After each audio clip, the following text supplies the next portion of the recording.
My name is Fadia Hassan. I'm the host of the BGreen Media Literacy Project. You're here with us today with Arise for Social Justice, which is an organization that has been working in Springfield for many years, working on diverse social justice issues. Today we have with us Audrey Ortega and Frank Cincotta, who are the environmental justice coordinators at Arise. And we'd like to find out all the different plans, all the amazing plans they have for the future with Arise when it comes to environmental issues in the area. Thank you so much, Audrey and Frank, for being in the show with us. So can you tell us a little bit about yourself before we begin all the fun stuff? Sure. Well, I'm Frank again, and I'm one of the environmental justice coordinators with Arise, and we've had that position since February, and we're very excited to be in Springfield doing this work, and it's greatly needed. And one of our main jobs is teaching urban environmentalism, and really educating people in Springfield as to why this is an important issue. Okay, so I'll come back more to that urban environmentalism course and the teaching and stuff like that in a little bit, more in detail. So Audrey, tell us a little bit about you. I started working at Arise in February too, and I was largely unaware of the work that was done there. They do a lot of advocacy work, and Arise deals with various issues from environmental justice to criminal justice and housing justice. I really like my work. I went to UMass Amherst and studied environmental design there, so I have a little bit of a background in it, but I'm learning so much. Right. So you hinted at this a little bit in your introduction, but I'd like to know a little bit more in detail from both of you. Tell us what makes Arise unique in the Valley. What do you think Arise is contributing to amongst a sea of NGOs that are working on social justice around the country? What would you say sets it apart? Well, we're very deep-rooted in the community. Arise, I've been a member of Arise for 2 years, but Arise is a 30-year-old organization that was started in 1985 by 4 women on welfare, and there were lots of multi-issue nonprofit organizations at that time, and as of right now, we're one of the only multi-issue nonprofit social justice-oriented organizations left in the area. But so starting off, Arise was mostly about advocacy, doing welfare advocacy, housing advocacy. But as time went on, the board realized that we have to go upriver and we have to work on the root causes of the issues. And we started to do criminal justice work and housing justice work, and that's where some of the environmental justice work came out of. We're a low-income rights organization, so our constituency is low-income and no-income people in Springfield. Yes. All right. So tell us a little bit about, and this goes to both of you, about your hire as the environmental justice coordinators. Why do you think this specific post exists, and two as well in an organization, which is really encouraging? Why do you think this happened specifically? Why do you think Arise needed you two to start working with them? And Audrey? I think that environmental justice needs to get a little bit more attention in Springfield. It's an urban environment, and we don't have any kind of office set up to deal with like the environmental injustice issues in the city. So one of our bigger campaigns right now is trying to hire a sustainability coordinator for the city. So I think that's why they had 2 of us come in and work for the environmental justice department at Arise. It was necessary. We needed more people to work on this issue. And just to add to that, there are no other organizations in Springfield that are specifically working on environmental justice issues. There's agencies that would work on maybe public health here and there, but nothing really addressing the bigger picture. And what do you think are the specific needs? And this goes to both of you in your short time of working there as an environmental justice coordinator. What do you map as the biggest need right now, and what do you map as the biggest asset in Springfield in terms of environmental needs? Because in my research as somebody working with environmental social justice and doing my PhD on it, I've been finding that one of the most effective strategies of identifying environmental needs is also to identify what the strengths are of that region, to not only focus on what the deficiencies are, but to also look at the assets of a community. So what would you say are those for both of you in your work that you have identified for Springfield? I would say our transportation infrastructure. Pollution is probably one of the worst problems in the city. We have really high asthma and respiratory illness rates. I think 1 in 5 children have asthma in our city. So that's really high. But it's, as you say, it's also a really good opportunity to improve our transportation system and, reduce pollution and get people around more effectively and more smartly. So that's something that I would like to see, is some serious work done in our transportation infrastructure. What would you say are the strengths of that community that you're working in? What is the most beautiful thing for you to work in Springfield? Well, it's a low-income community, so a lot of people already ride the bus. It has a high ridership, I guess. And our bus system has some good sides. We converted over to diesel. Some of the buses converted to diesel. But I feel like there's still a lot of work to do. We have to improve the technology of the transportation. The strength, high ridership, and the bus system reaches pretty much every place in the city where people need to go. But we have to work on getting out of the city as well. People that want to go to NoHo, Holyoke, you have to travel quite a while. Got it. So I think from what I'm understanding is that you're saying that while a lot of work needs to be done, the strength is that people actually are using the facilities already. So if the change was to come about in a positive direction, it would really affect and reach a large number of people. Yes, so exactly. that's really the strength. So you're not making this effort for nothing. Yes. So it would actually amount to something and contribute directly to people's lives. Exactly. Yeah. So what about you? What are your what did you identify as being one of the great needs of the area right now, and what do you reflect on as being a strength at the current point in time? I think one of our greatest needs is education, as far as why these issues are so important.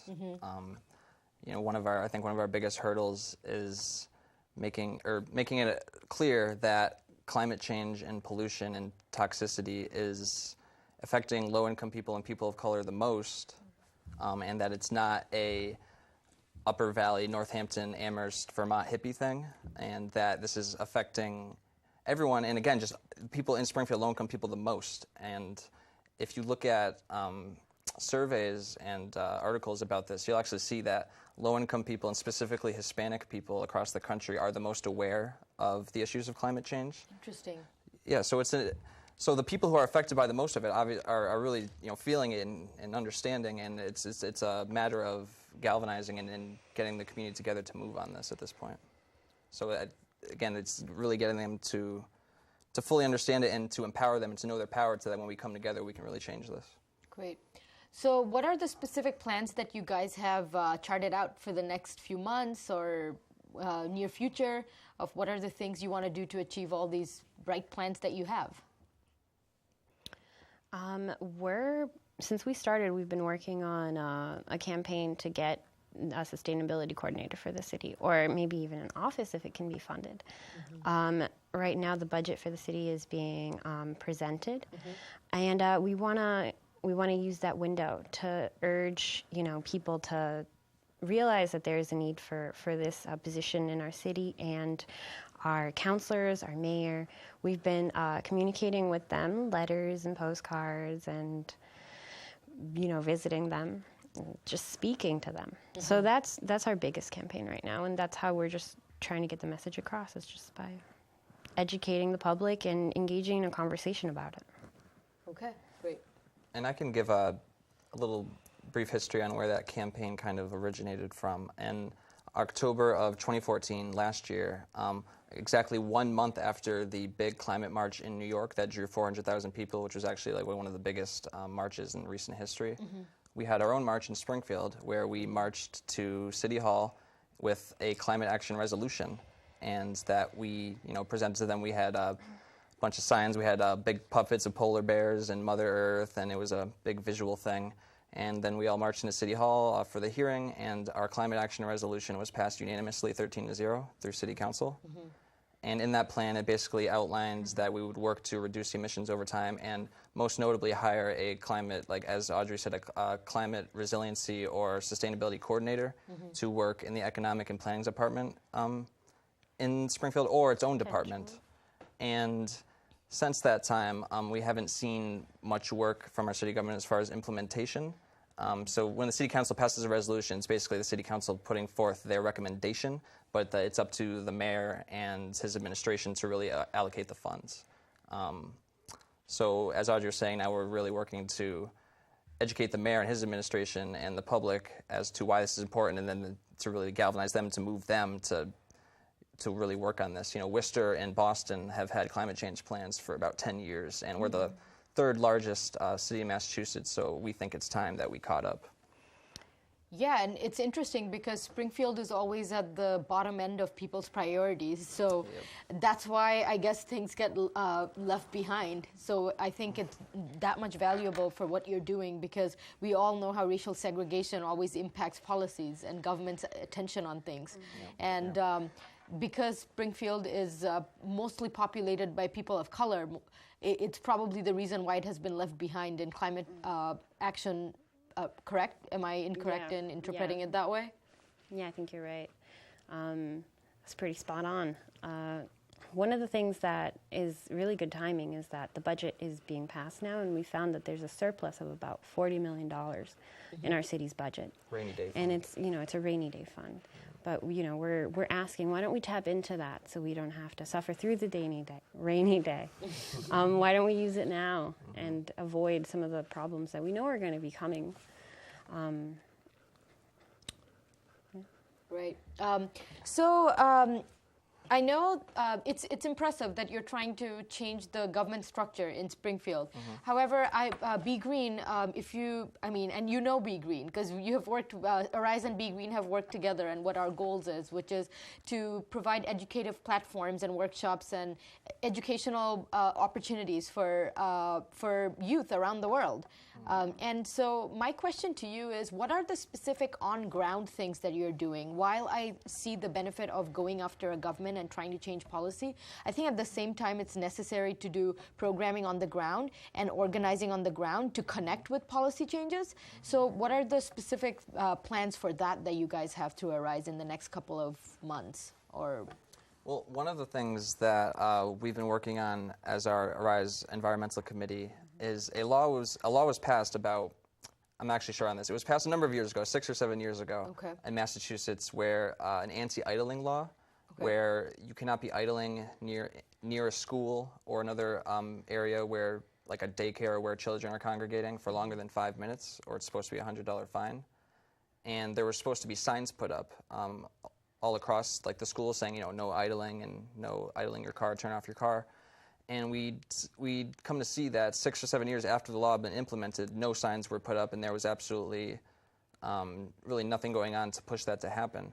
So we pushed the DPW in Springfield to put up the signs, and now we've been doing education where we've been reaching out to the community to basically, educate them as to why idling is bad. Because we don't actually want people to get $100 tickets for idling. Actually, that will probably discourage them and push them away from actually learning why it's important. So we were considering creating a ticket where it looks like a ticket that we could put on people's cars, but it's not actually finding them, and it's just educating them as to why this is important.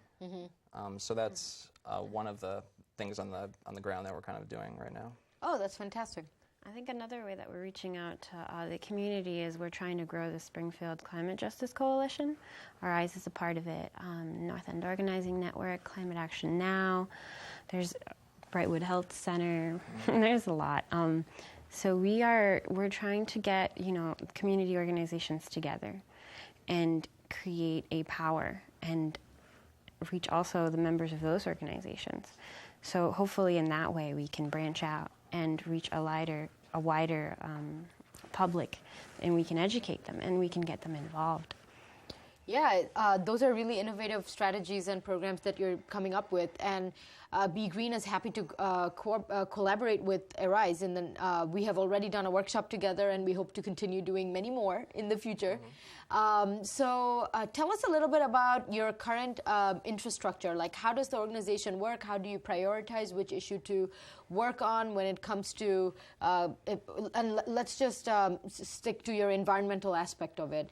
Do you talk, who's your supervisor that you talk to? Tell us a little bit about Michael Ann and what her role is in working with all of you. We'd like to know. Okay.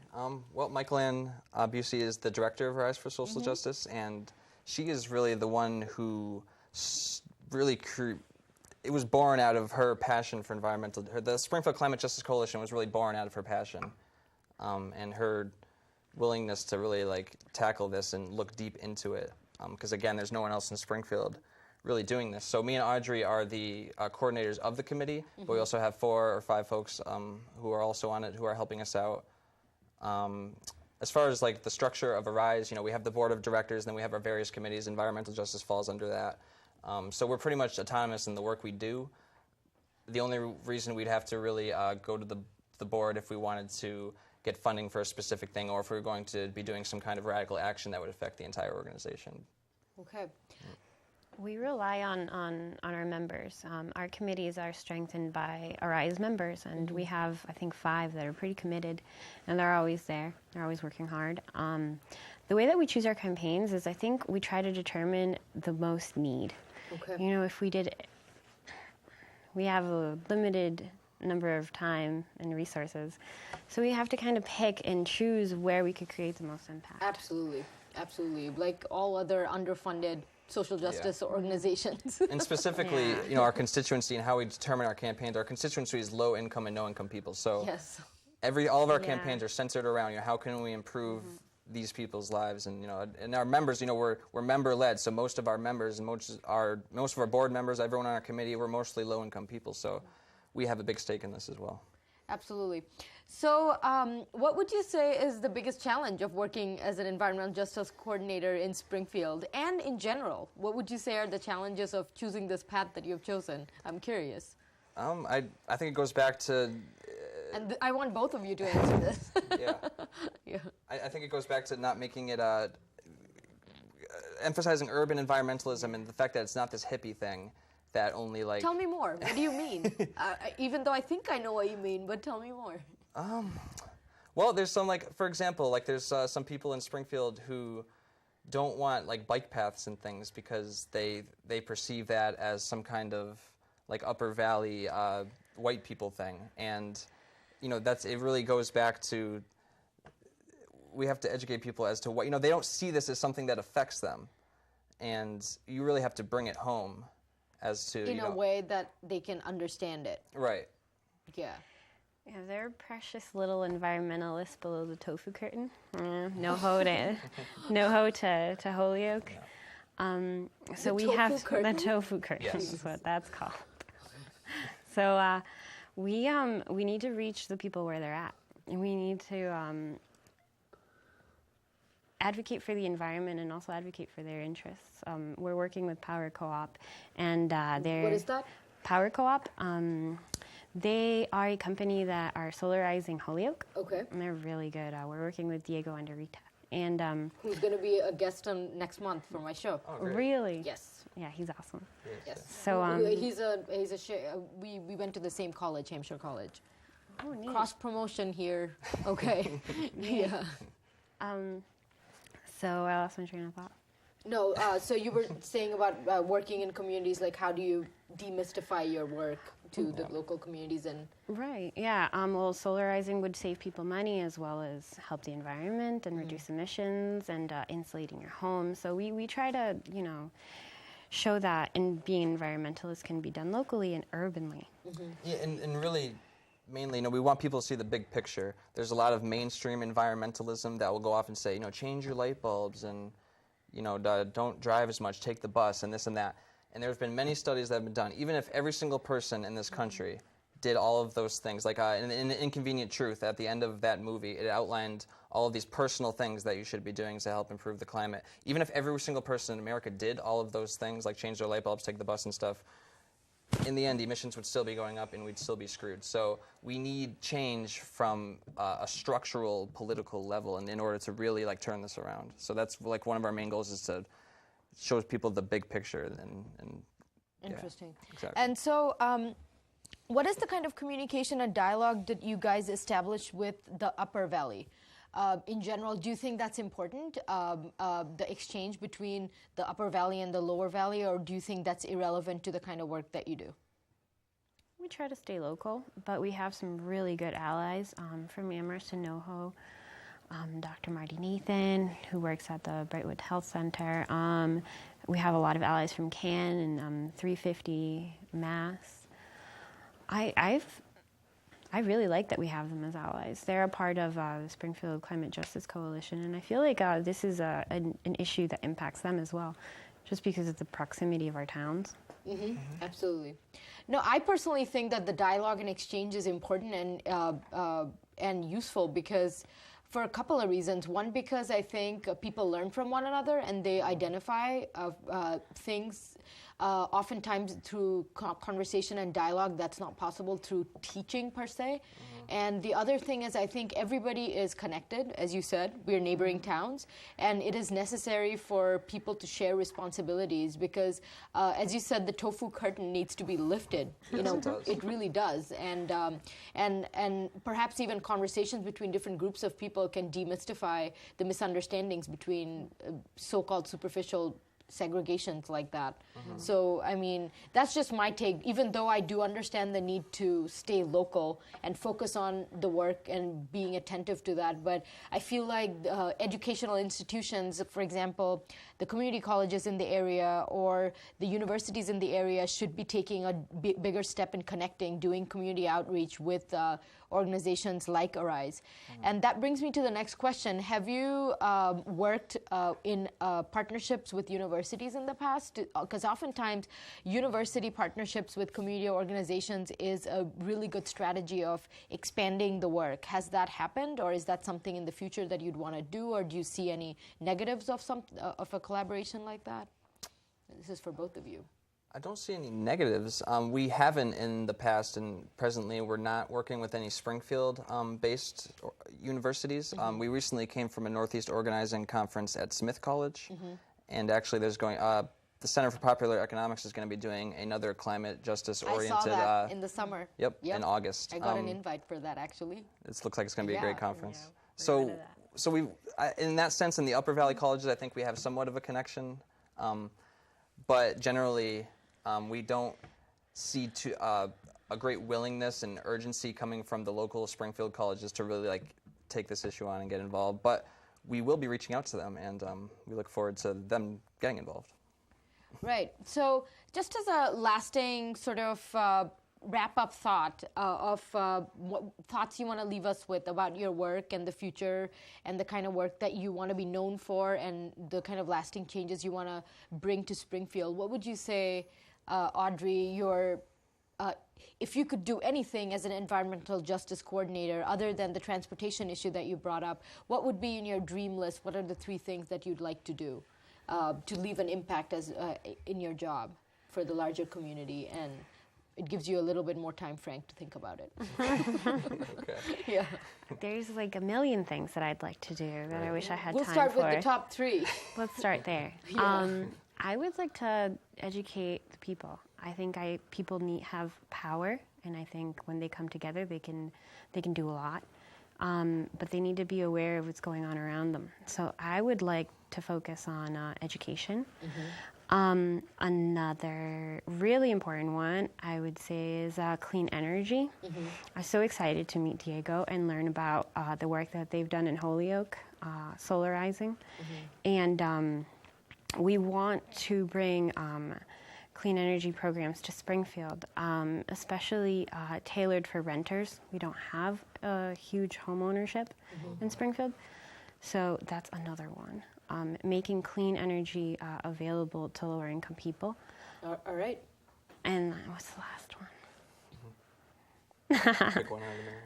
Right? I would say getting this sustainability officer coordinator.